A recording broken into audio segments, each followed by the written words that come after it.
To study the physical properties of soil. Soil is the upper humus containing a layer of the earth consisting of rock and mineral particles mixed with decayed organic matter.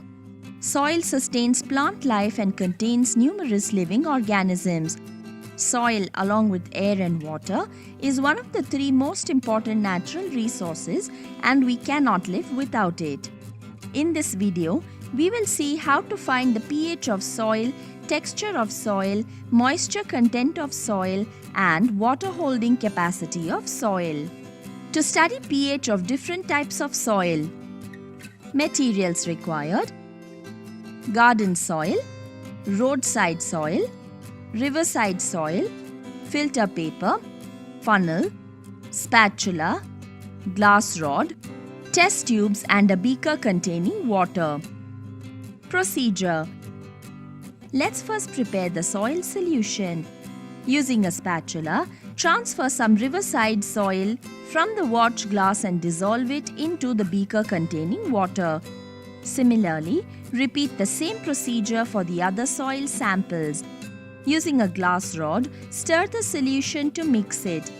Place a folded filter paper into the funnel and place it on the test tube. Take garden soil solution and filter the solution through the filter paper and collect the filtrates in a test tube. Repeat the same procedure for other samples and collect the filtrates in test tubes. The soil solution is now ready for testing pH. There are two ways of finding the pH value of the solution. Using pH paper.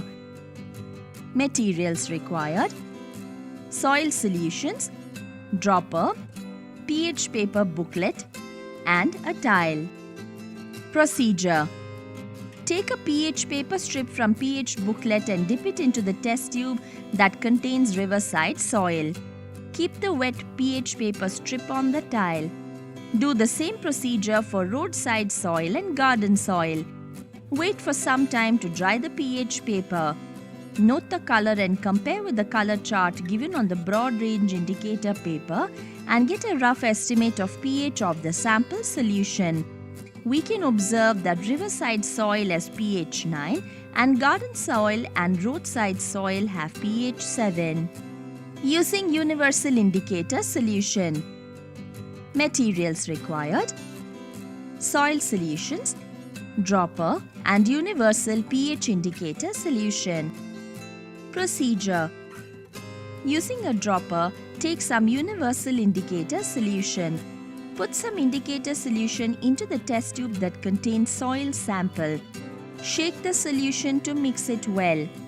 Note the color developed and compare it with the color chart. We can observe that riverside soil has pH 9 and garden soil and roadside soil have pH 7. To study the texture of the soil. Materials required: soil sample in a measuring cylinder and a beaker containing water.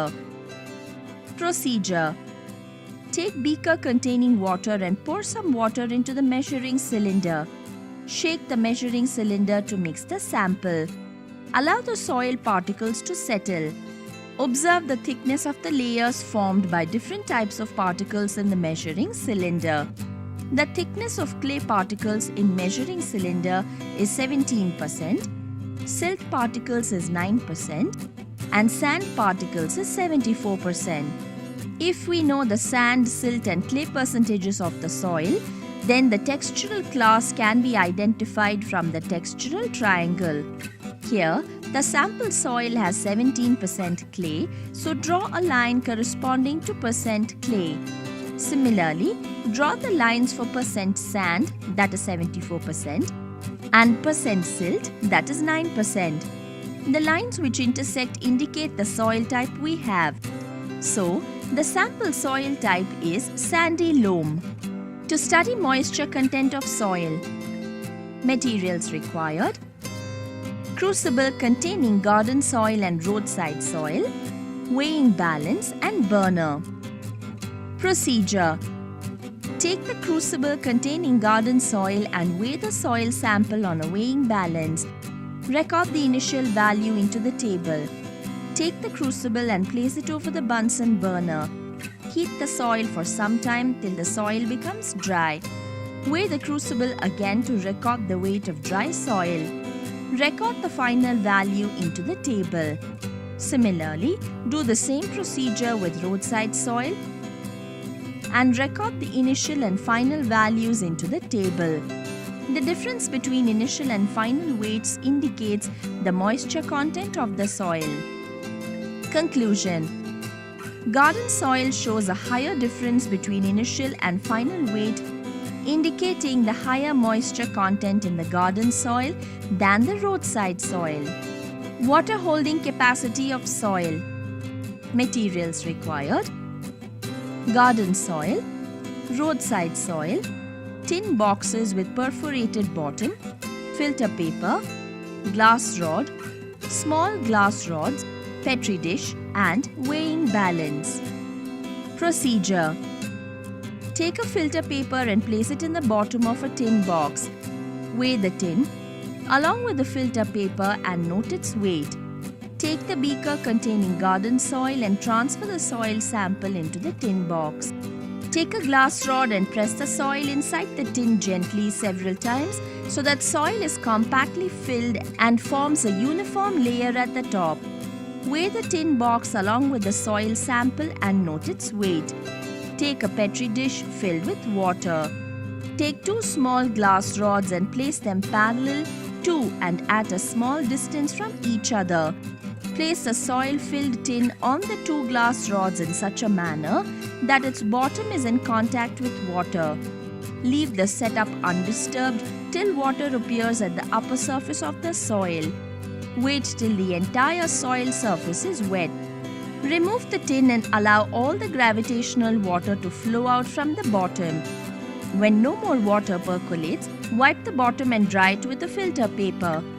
Weigh again and note its weight. Similarly, do the same procedure with roadside soil and record all the values into the table. Calculate the percentage of water holding capacity of the garden soil and roadside soil. Conclusion: garden soil retains more water and thus has higher water holding capacity than the roadside soil.